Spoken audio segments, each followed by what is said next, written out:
قبر میں کیا ہوگا؟ قبر میں کیا منظر ہوگا؟ قبر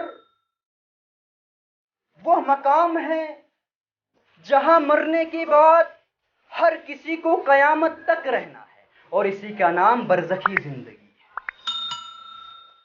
دنیا کے بادشاہ ناز و نم میں پلنے والے، عیش و عشرت کی زندگی بسر کرنے والے، عیش و عشرت کی زندگی بسر کرنے والے، بڑے بڑے محلات اور بنگلوں میں رہنے والے، بالآخر سب کے سب زمین کے 2 گز ٹکڑوں میں ہر کوئی قیام کرے گا۔ جہان گرمی سے بچاؤ کے لیے ہوائیں ہوں گی، جہان سردی سے بچاؤ کے لیے ہیٹر ہوں گے، جہان چاند کی روشنی، سورج کی روشنی چاند کی چاندنی ہوگی، جہان ہوا کے لیے کھڑکی ہوگی، جہان کوئی دوست کام آئے گا، جہان کوئی رشتہ دار کام آئے گا، جہان کوئی سفارشی کام آئے گا، نہ کوئی لیڈر کام آئے گا۔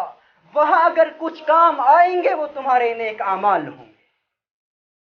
اور جو انسان برے اعمال لے کر قبر میں داخل ہو گیا تو اس مقام وحشت، اس تاریکی میں کیڑے مکوڑوں، زہریلے بچھو سانپوں سے کون بچائے گا؟ جہاں کوئی کسی کی آواز نہیں سنے گا، وہ چیخے گا، چلائے گا، کوئی سننے والا نہیں ہوگا، نہ لوریاں دلانے والی ماں، نہ شفقت کرنے والا باپ، اور نہ ہمہ وقت کام آنے والا بھائی۔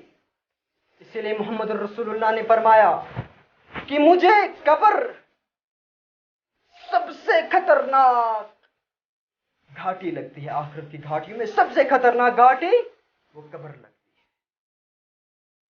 اور عثمان غنی رضی اللہ تعالیٰ عنہ جب قبر کے پاس کھڑا ہوتے تو اتنا روتے کہ آپ کی داڑھی مبارک تر ہو جاتی۔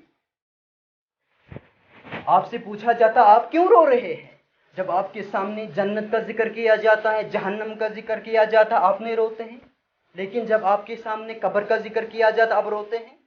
جواب دیا کہ محمد الرسول اللہ نے فرمایا کہ قبر آخرت کی گھاٹیوں میں سے سب سے پہلی گھاٹی ہے۔ جو اس قبر کے حساب و کتاب میں کامیاب ہو گیا، جو اس قبر کی گھاٹی میں کامیاب ہو گیا، آگے بھی وہ کامیاب ہو جائے گا، آگے کا حساب و کتاب اس کے لیے آسان تر ہو جائے گا۔ مگر جو اس قبر کی گھاٹی میں ہی ناکام ہو گیا تو آگے کا حساب و کتاب میں وہ ناکام ہوگا، آگے کا حساب و کتاب اس کے لیے بہت ہی سخت ہو جائے گا۔